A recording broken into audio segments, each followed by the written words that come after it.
ସବୁଠାରୁ ବଡ଼ ଡଷ୍ଟବିନ୍। এই ମନକୁ ଯଦି ଠିକ ଭାବରେ ଆମେ ନିୟନ୍ତ୍ରଣ କରିପାରିବା ତାହେଲେ এই ମନ ଦେଇ ସବୁ କିଛି ହେଇପାରେ। ଆମର ମନ ସବୁବେଳେ ଚଞ୍ଚଳ, ଅଶାନ୍ତ, ଉଦ୍ବିଗ୍ନ। এই ମନକୁ ଆମେ କିପରି କଣ୍ଟ୍ରୋଲ କରିବା? ଆମର ମନ ଚଞ୍ଚଳ, এটা କୌଣସି ବିଶେଷ କଥା ନୁହେଁ। ଏଥିରେ ବିଶେଷ କିଛି ଆଶ୍ଚର୍ଯ୍ୟ ବି ହବାର ନାହିଁ। ଯେମିତି ଗାଣ୍ଡୀବଧାରୀ ଅର୍ଜୁନ ମହାଭାରତରେ ଆମେ ଦେଖିବାକୁ ପାଉ, ଯାହାଙ୍କ ବିଷୟରେ କୁହାଯାଏ କି ମହାଭାରତ ଯୁଦ୍ଧ ପୂର୍ବରୁ ଅର୍ଜୁନ ସ୍ୱର୍ଗକୁ ଗଲେ ସଶରୀର ଦିବ୍ୟାସ୍ତ୍ର ପ୍ରାପ୍ତ କରିବା ପାଇଁ, ଯାହା ବର୍ଣ୍ଣନା କରାଯାଇଛି ମହାଭାରତରେ। ଇନ୍ଦ୍ରଙ୍କ ଅଂଶରୁ ଅର୍ଜୁନ ଉତ୍ପନ୍ନ ହେଇଥିଲେ।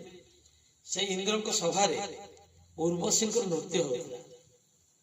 ଅର୍ଜୁନଙ୍କର ନୃତ୍ୟ ବିଦ୍ୟା ପ୍ରତି ତାଙ୍କର ବହୁତ ସୌଖିନ ଥିଲା। ତେଣୁ ବଡ଼ ଧ୍ୟାନ ସହକାରେ ସେ ନୃତ୍ୟକୁ ଉପଭୋଗ କରୁଥିଲେ। କେମିତି ଉର୍ବଶୀଙ୍କର ପାଦ ପଡୁଛି, ସେ କେମିତି ନାଚ କରୁଛନ୍ତି, କେମିତି ଅଙ୍ଗଭଙ୍ଗୀ କରୁଛନ୍ତି, ଏସବୁ ତାଙ୍କୁ ବହୁତ ଭଲ ଲାଗୁଥିଲା। ସେତିକିବେଳେ ଇନ୍ଦ୍ରଙ୍କ ଦୃଷ୍ଟି ପଡିଲା ଅର୍ଜୁନଙ୍କ ଉପରେ। ଇନ୍ଦ୍ର ମନେ ମନେ ଭାବିଲେ ଅର୍ଜୁନଙ୍କୁ ଉର୍ବଶୀଙ୍କର ନୃତ୍ୟଟା ବୋଧହୁଏ ବହୁତ ପସନ୍ଦ ଲାଗୁଛି। ତେଣୁ ଅର୍ଜୁନ ଉର୍ବଶୀଙ୍କ ପ୍ରତି ବୋଧେ ଆସକ୍ତ ହେଇଯାଇଛନ୍ତି। ଅର୍ଜୁନଙ୍କର ଏଇ ଭାବ ଦେଖିକି ଇନ୍ଦ୍ର କଣ କଲେ ନା ରାତିରେ ଏକାନ୍ତରେ ଉର୍ବଶୀଙ୍କ ପାଖକୁ ଅର୍ଜୁନଙ୍କ ପାଖକୁ ପଠେଇଲେ। ଯେତେବେଳେ ଉର୍ବଶୀ ଆସିଲେ ଅର୍ଜୁନ ତାଙ୍କୁ ଦେଖି କହୁଛନ୍ତି, ମା ଆପଣ ଏତେ ରାତିରେ ମୋ ପାଖକୁ କାହିଁକି ଆସିଲେ? ଉର୍ବଶୀ ହଠାତ୍ ଆଶ୍ଚର୍ଯ୍ୟ ହେଇଗଲେ। ଅର୍ଜୁନ ମା ବୋଲି ସମ୍ବୋଧନ କରୁଛନ୍ତି, ଇନ୍ଦ୍ର ମତେ ପଠେଇଛନ୍ତି ଅର୍ଜୁନଙ୍କ ସହିତ ପ୍ରେମ କରିବା ପାଇଁ, ଅଥଚ ଅର୍ଜୁନ ମତେ ମା ବୋଲି ସମ୍ବୋଧନ କରୁଛନ୍ତି, ଇଏ କି କଥା? ଅର୍ଜୁନ କହିଲେ, ମା ଇନ୍ଦ୍ର ହଉଛନ୍ତି ମୋର ପିତା, ଆପଣ ତାଙ୍କର ଅପ୍ସରା, ତ ଏଇ ସ୍ୱରୂପରେ ଆପଣ ହଉଛନ୍ତି ମୋର ମା।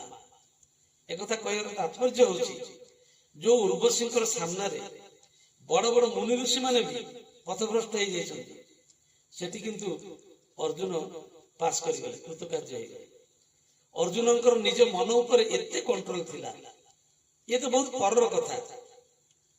ଯେତେବେଳେ ଅର୍ଜୁନ ବହୁତ ଛୋଟ ଥିଲେ, ଆଚାର୍ଯ୍ୟ ଦ୍ରୋଣ ଯେତେବେଳେ ଧନୁର୍ବିଦ୍ୟା ଶିକ୍ଷା ଦଉଥିଲେ, ଗୋଟେ ଗଛ ଉପରେ ପତ୍ରର ଆଢୁଆଳରେ ଗୋଟେ ପକ୍ଷୀ ତିଆରି କରି ରଖାଗଲା। ସମସ୍ତଙ୍କୁ କୁହାଗଲା, କୌରବ ପାଣ୍ଡବ ସମସ୍ତେ ଯୋଉମାନେ ସବୁ ଧନୁର୍ବିଦ୍ୟା ଶିକ୍ଷା କରୁଥିଲେ, ସମସ୍ତଙ୍କୁ କୁହାଗଲା କି ଏଇ ପକ୍ଷୀର ଆଖିକୁ ବାଣ ମାରିବାକୁ ହେବ। ଜଣ ଜଣ କରି ବିଦ୍ୟାର୍ଥୀ ମାନଙ୍କୁ ଡକାଗଲା। ପ୍ରଥମେ ଯୁଧିଷ୍ଠିରଙ୍କୁ ଡକାଗଲା। ଆଚାର୍ଯ୍ୟ ଦ୍ରୋଣ କହିଲେ, ଦେଖ ଏଇ ପକ୍ଷୀର ଆଖିକୁ ବାଣ ମାରିବାକୁ ହବ। ଯୁଧିଷ୍ଠିର କହିଲେ, ଆଜ୍ଞା ଗୁରୁଜୀ। ତ ଆଚାର୍ଯ୍ୟ ଦ୍ରୋଣ ପଚାରୁଛନ୍ତି, କୁହ ବର୍ତ୍ତମାନ ତମେ କଣ ଦେଖୁଛ? ଯୁଧିଷ୍ଠିର କହିଲେ କି ଗଛ ଉପରେ ପକ୍ଷୀଟି ବସିଛି, ତାର ଆଖିକୁ ବାଣ ମାରିବାକୁ ହବ। ଦ୍ରୋଣ କହିଲେ, ତମେ ବାଣ ମାରିପାରିବ। এইଭଳି ଭାବରେ ଜଣ ଜଣ କରି ସମସ୍ତଙ୍କୁ ଡକାଗଲା। ଗୁରୁଜୀ ପଚାରିଲେ, କିନ୍ତୁ ସମସ୍ତେ ଏଇ ପ୍ରକାର ଉତ୍ତର ଦେଲେ। ଶିଷ୍ୟମାନେ ବିଭିନ୍ନ ପ୍ରକାର ଉତ୍ତର ଦେଲେ। ଶେଷରେ ଅର୍ଜୁନଙ୍କର ନମ୍ବର ଆସିଲା। ଦ୍ରୋଣାଚାର୍ଯ୍ୟ ଅର୍ଜୁନଙ୍କୁ ପଚାରିଲେ, ତୁମେ କଣ ଦେଖୁଛ? ଅର୍ଜୁନ ସାଙ୍ଗେ ସାଙ୍ଗେ ଗାଣ୍ଡୀବ ଉପରେ ବାଣ ରଖି କହିଲେ, ଗୁରୁଜୀ ମତେ କେବଳ ପକ୍ଷୀର ଆଖି ଦେଖାଯାଉଛି, ଆଖି ବ୍ୟତୀତ ମୁଁ ଆଉ କିଛି ଦେଖୁନି। ଯାହାର ମନ ଏତେ ଭାବରେ ନିଜର ବଶରେ ଥିଲା, ସେଇ ଅର୍ଜୁନଙ୍କୁ ଯେତେବେଳେ ଭଗବାନ ଶ୍ରୀକୃଷ୍ଣ କହିଲେ, ମୋ ପାଖରେ ତୁମର ମନକୁ ସ୍ଥିର କର, ମୋ ପାଖରେ ଚିତ୍ତ ସଂଲଗ୍ନ କର, ସେତେବେଳେ ଅର୍ଜୁନ କହୁଛନ୍ତି, ଚଞ୍ଚଳ ମନ କୃଷ୍ଣ ପ୍ରମତ୍ତ ବଳଭଦୃଢ ତସ୍ୟା ନିଗ୍ରହ ମନ୍ୟେ ବାୟୁରେବ ସୁଦୁଷ୍କର। ହେ ଭଗବାନ, ମୋ ମନ ବହୁତ ଚଞ୍ଚଳ, କେମିତି ଆପଣଙ୍କ ପାଖରେ ଲଗେଇବି? ଭଗବାନ ଶ୍ରୀକୃଷ୍ଣ ମଧ୍ୟ একথা ବି କହିଲେ କି ଅର୍ଜୁନ, ତୁମେ ଯାହା କହୁଛ ସେ ମଧ୍ୟ ସମ୍ପୂର୍ଣ୍ଣ ସତ। ଭଗବାନ ଶ୍ରୀକୃଷ୍ଣ କହିଲେ, ଅସଂଶୟ ମହାବାହ ମନ ଦୁର୍ନିଗ୍ରହ ଚଳମ୍ ଅଭ୍ୟାସେନ ତୁ କୌନ୍ତେୟ ବୈରାଗ୍ୟେଣ ଚ ଗୃହ୍ୟତେ। ଭଗବାନ କହୁଛନ୍ତି, ଅର୍ଜୁନ ତୁମେ ଯାହା କହୁଛ ଠିକ କହୁଛ, ମନ ବଡ ଚଞ୍ଚଳ, କିନ୍ତୁ ଇଏ ଅନିଗ୍ରହ ନୁହେଁ, ଏହାର ନିଗ୍ରହ ହେଇପାରିବନି, ଏମିତି କଥା ନୁହେଁ। ଇଏ ଦୁର୍ନିଗ୍ରହ ଅର୍ଥାତ୍ କଷ୍ଟକର, କିନ୍ତୁ ଅଭ୍ୟାସେନ ତୁ କୌନ୍ତେୟ ବୈରାଗ୍ୟେନ ସୁଗୃହ୍ୟତେ। ଅନେକ ଭକ୍ତ ସାଧକ ନିଜର ମନକୁ ଭଗବାନଙ୍କ ପାଖରେ ଲଗେଇଛନ୍ତି। ବହୁତ ବଡ ବଡ ପାପାତ୍ମା ମାନେ ବାଲ୍ମୀକିଙ୍କ ଭଳି, ଅଜାମିଳଙ୍କ ଭଳି ହଜାର ହଜାର ହତ୍ୟା କରିଥିବା ଆତ୍ମା, ସେମାନେ ମଧ୍ୟ ଭଗବାନଙ୍କ ପାଖରେ ନିଜର ମନକୁ ଲଗେଇଛନ୍ତି। ତାର ପ୍ରମାଣ ଅଛି ଏବଂ ସେମାନଙ୍କର ମଧ୍ୟ ଉଦ୍ଧାର ହେଇପାରିଛି। ତା ଆମର କାହିଁକି ହେଇପାରିବ ନାହିଁ? ଆମେ ଯଦି ଠିକ ଠିକ ଭାବରେ ଦୀକ୍ଷା ସମୟରେ କୁହାଯାଇଥିବା ନୀତିବିଧି ଅନୁସାରେ ଠାକୁରଙ୍କ ପାଖରେ ମନ ଲଗାଇ ସବୁ କିଛି କାମ ଠିକ ଠିକ ଭାବରେ କରୁ, ଇଏ ଅବଶ୍ୟ ହେଇପାରିବ। ଏହାର ଉପାୟ ଭଗବାନ ଶ୍ରୀକୃଷ୍ଣ କଣ କହିଲେ ନା ଅଭ୍ୟାସ ତୁ କୌନ୍ତେୟ। এই যে অভ্যাস কথা কইলে, কোন অভ্যাস না দুইটা উপায় কইলে, গোটে হচ্ছে অভ্যাস আর গোটে হচ্ছে বৈরাগ্য। অভ্যাসটা আমি জানিলু বারম্বার যেটা অভ্যাস করিবা, প্র্যাকটিস করিবা, practice makes a man perfect. কিন্তু বৈরাগ্যের অর্থ কোন? বৈরাগ্যের অর্থ হলা এই ভৌতিক জগতে, এই লৌকিক সংসারে না কোনসি ব্যক্তি ঠারে সুখ বা দুঃখ আছে, না কোনসি বস্তু ঠারে সুখ বা দুঃখ আছে। দুইটা জায়গা নাই, সুখ নাই কি দুঃখ মধ্যে নাই। এটা তো আমি অনুভব করছি, কাহাকু মিলিনি। কারণ শাস্ত্রে সুখর যা পরিভাষা কুযাইছে, সুখর যা ডেফিনেশন, जो বই ভূমা তৎ সুখম, যাহা অনন্ত মাত্রারে অনন্ত কাল পাই এবং নিত্য নূয়া নূয়া প্রতিক্ষণ বর্ধমান, তাকে সুখ কুযায়। ये सुखर परिभाषा। संसार रे आमको जहाँ फिलिंग हुए भौतिक वस्तुर, पिता माता भाई बंधु स्त्री पुत्र रसगोल्ला विभिन्न प्रकार वस्तु इत्यादि, ये सुख नुहे। एमानक प्रति आमर जो अटैचमेंट अछि सेथिरे आमे सुख अनुभव करूछु, किंतु प्रकृत रे यादे सुख नाही। यादे केवल सुखर आभास मिलिଥାଏ, जोटा श्री श्री ठाकुर सत्यांशन कहले विषय मन संलग्न रहा आसक्ति कहती। अर्थात ये सब व्यक्ति बा वस्तु रे सुख अच्छी, आमको केवल फीलिंग हुए किंतु वास्तव रे सेठी सुख न थाए। जदि संसार रे कौन सी वस्तु रे सुख अच्छी, ताले सेठारे भगवान कर तीनटा नियम लागू होता। से तीनटा नियम कौन कौन ना, गोटे होची समस्त को सुख मिलता, दुई नंबर होची सबुबेले सुख मिलता, एवं तीन नंबर होची समस्त को समान मात्रा रे सुख मिलता।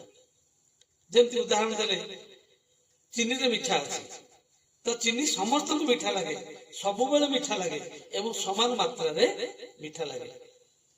आमे गोटे ग्लास रे पानी नेले तादि चामच चीनी पकेले, जेतिक मीठा हला पुणी आउ चामच मीठा पके चीनी पकेले ताठर अधिक मीठा हला। एटा समस्त को पय समान। किंतु संसार रे एमिति कौन से गोटे भी वस्तु ना कि जन गोटे भी व्यक्ति ना जो जहां ठारे ना जो वस्तु रे समस्त को सुख मिले एवं ए तीनटा जाक नियम सेठी लागू हो। समस्त को सुख मिले, सब बेले सुख मिले एवं समान समान मात्रा रे सुख मिले। एमिति कौन सी गोटे भी वस्तु बा व्यक्ति ना। हमें जेमति उदाहरण देले जन व्यक्ति रो तरकारी जदि पियाज रसुण पड़नी ताहले से घरे तुम्हें तोफान कर दियो। ये कौन तरकारी या कौन मनुष्य खाती? किंतु ये रोगी को खाद्य भली लगे। किंतु पियाज रसुण दे भल कर तेल मसला दे सुस्वादु करी ताकू पियाज रसुण रे सुख मिलु। एमिति अनेक लोक अछंती जेमति आम मान भितर आपण मान भितर आपण बसचंती, जो मन तरकारी पियाज रसुण यदि हाथ भी लगी जाए तांकर बांती हे जाए, कारण से सब हमर खाइबार अभ्यास नहीं। ता भीतर हम सुख अनुभव करबो। जदि पियाज रसुण रे सुख मिलु थांता ताहले जण को सुख मिलथिबा बेले आउ जण को काहे दुख मिलुछि? जेमति जणे मधुआ गोटे मद बोतल को देखु देखु ताकू सुख मिलुछि।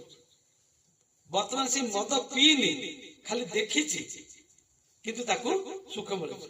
किंतु आपण घर को धरंतु जने साधु आसिले कि सन्यासी आसिले तांको आपण भोजन पे निमंत्रण कले, सब प्रकार सात्विक खाद्य वस्तुर योजना करछथि, सब परसि दैछथि। सब प्रकार खाद्य वस्तु सह गोटे बोतल रे गंगा पानी रखी देइछन्ति किंतु से बोतल देहरे गोटे मद बोतल रो मदर स्टिकर लगे देइछन्ति। वर्तमान से साधुबा सन्यासी को आपण कहिबे आपण याकु सब खाइ सारला परे याकु भी टिके पान करु याकु भी टिके पियंतु सन्यासी कोन करिवे देखु देखु तकर दुख आसी जिवो। जदियो एई बोतल रे प्रकृति किंतु मद नाही आपण गंगा पानी रखिछन्ति राम राम राम संगे संगे से दुखी है। जदि मदरे सुख अच्छी ताहले जन को सुख मिलुथिला बेले अन्य जन को काहे दुख मिलुछि समस्त को सुख मिलता एवं सब बेले सुख मिलता।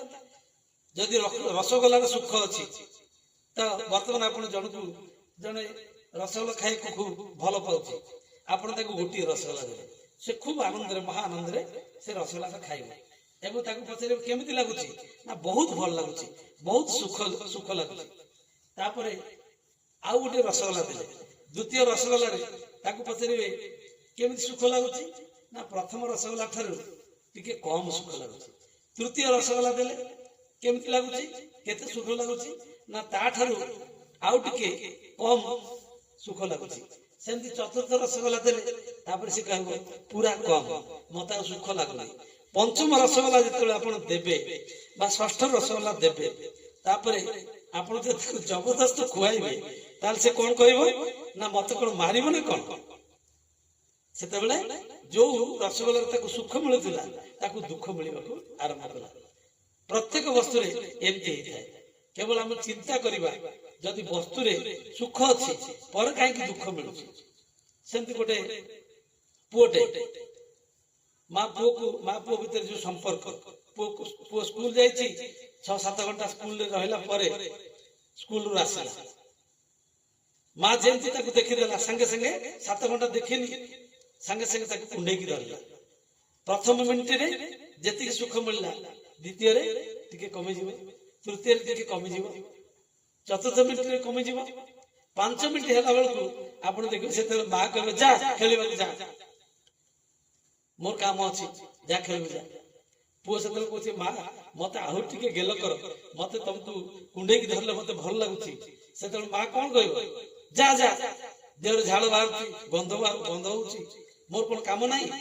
तापर जदि पुओ जबरदस्ती करे ताले गोटे जाबड़ा देखंतु प्रथमे सेई पुओ ठार सुख मिलुथिला तापर कम होई जाय शेषर दुख मिलिबाक लागिला।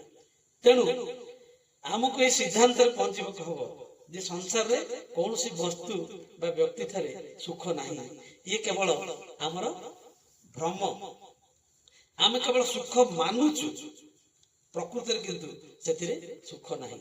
जेमति आमे विभिन्न समय रे हमर विभिन्न प्रकार समस्या नै करी परम पूज्य पास्त्री से आचार्य देव को पाखु जाउ दया करी मोर समस्या समाधान कर दियो मोर ए अभाव परिपूर्ण कर दियो द्वितीय विभिन्न प्रकार निवेदन हम करछु।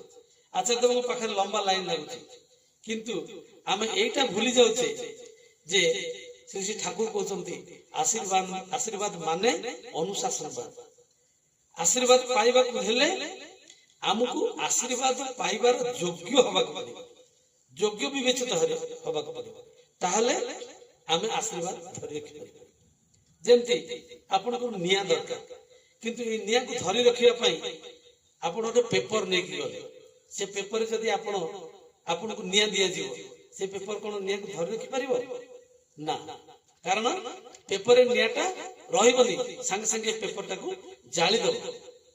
सेमति से निया को धरिबा को गले पात्र दरकार सेमति ठाकुरंकर आचार्य देवंकर जो आशीर्वाद ताको पाइबा को गले तांकर अनुशासनवाद को हमको मानिबा को पड़िबो तांकर दया करुणा धारण करिबा को गले हमको निजको सेही बळी भाबरे प्रस्तुत करिबा को सेति पई परम पूज्य पास्त्री आचार्य देव ए डीपी वर्क्स रो अवतारण करछन।